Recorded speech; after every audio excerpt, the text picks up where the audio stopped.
इस वीडियो में हम आपको साइंस का वीवीआई ऑब्जेक्टिव क्वेश्चंस बताने वाले हैं 2024 बोर्ड एग्जाम के लिए। तो वीडियो को पूरा देखना और सभी ऑब्जेक्टिव क्वेश्चंस को याद कर लेना। 95% ऑब्जेक्टिव क्वेश्चंस यहाँ से फंसेगा।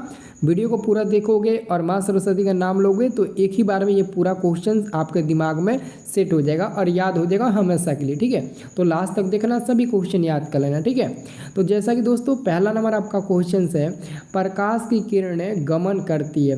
प्रकाश की किरणें गमन करती है तो याद रखना, प्रकाश की जो किरणें होती है वह हमेशा सीधी रेखा में गमन करती है। सीधी रेखा में, यानी कि प्रकाश की किरणें हमेशा गमन करेगी तो सीधी रेखा में गमन करेगी। आप लोग याद रखना। ठीक है, अगला क्वेश्चन देखिए।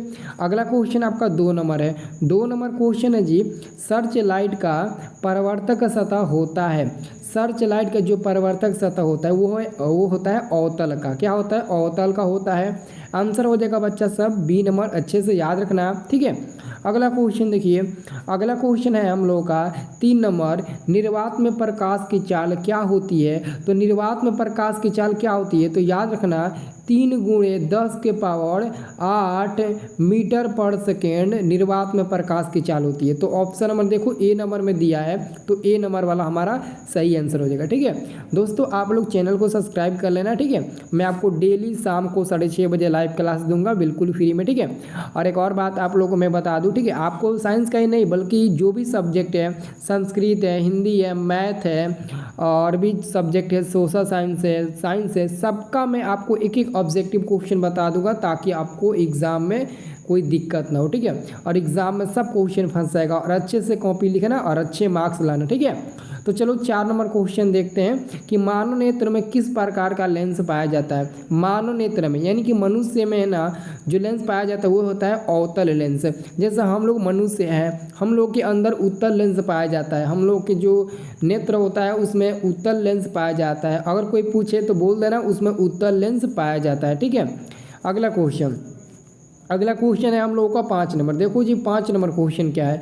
5 नंबर क्वेश्चन है, मानव नेत्र जिस भाग पर प्रतिबिंब बनाता है वह भाग कौन सा है। वह भाग आपका है दोस्तों ये डी नंबर वाला दृष्टि पटल, जिसको हम लोग रेटिना भी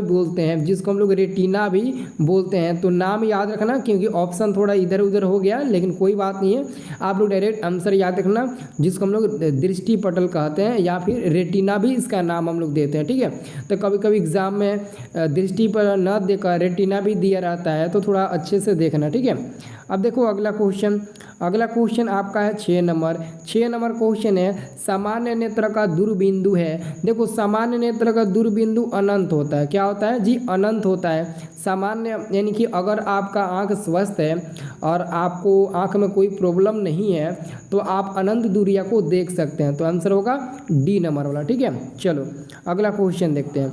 अगला क्वेश्चन है 7 नंबर, ऊर्जा का एसआई मात्रक होता है। देखो जी ऊर्जा का एसआई मात्रक जूल होता है। ऊर्जा का एसआई मात्रक जूल होता है, तो आंसर हमारा होगा बी नंबर वाला, ऊर्जा का एसआई मात्रक जूल होता है। ठीक है, अगला क्वेश्चन देखो। अगला क्वेश्चन है हम लोगों का 8 नंबर।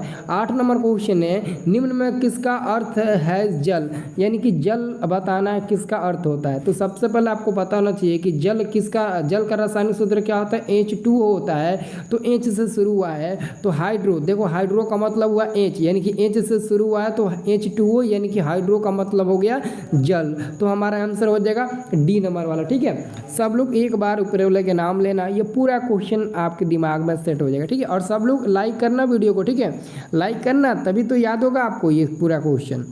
अब देखो अगला क्वेश्चन 9 नंबर क्वेश्चन है, विद्युत धारा का एसआई मात्रक है। विद्युत धारा यानी कि इलेक्ट्रिक करंट, इंग्लिश में बोलते हैं इलेक्ट्रिक करंट। तो विद्युत धारा का एसआई मात्रक क्या होता है जी? एम्पियर होता है। एम्पियर देखो डी नंबर में दिया गया है। एम्पियर को हम लोग ए से सूचित करते हैं और एम्पियर आई होता है। ठीक है, याद रखना। ठीक है सब लोग। अगला क्वेश्चन देखो, अगला क्वेश्चन है आपका 10 नंबर, 1 वोल्ट कहलाता है। 1 वोल्ट बराबर क्या होता है? 1 वोल्ट बराबर जी याद रखना 1 जूल पर कूलम्ब होता है। 1 जूल बटे 1 कूलम्ब होता है। तो देखो कहाँ पर दिया है, ऑप्शन नंबर देखो बी नंबर में दिया है कि नहीं। ऑप्शन नंबर बी को देखो, 1 जूल पर कूलम दिया ना, तो यही वाला आपका आंसर होगा, बी नंबर वाला आंसर होगा। ठीक है, चलो अगला क्वेश्चन देखो।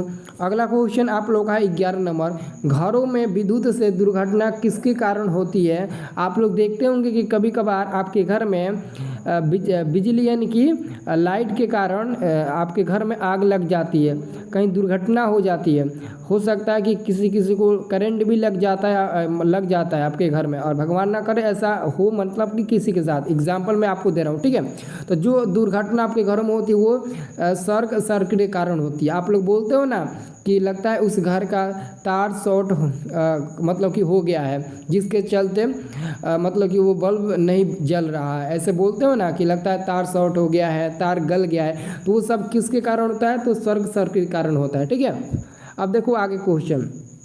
अगला क्वेश्चन है आपका 12 नंबर। 12 नंबर क्वेश्चन है, फ्लेमिंग के वाम हस्त नियम में अंगूठा किसकी दिशा को संकेत करेगा। किसकी दिशा को संकेत करता है, तो बल की दिशा को संकेत करेगा। बल यानी कि फोर्स की दिशा को दिखाएगा, फोर्स। ठीक है, फोर्स मतलब इंग्लिश में इसको फोर्स कहते हैं और हिंदी में बल कहते हैं। अंगूठा यानी कि दबाना, यानी कि उस पर बल देना, तो समझ सकते हैं अंगूठा के इशारे से ही इसका आंसर होगा बल। ठीक है, अगला क्वेश्चन देखो।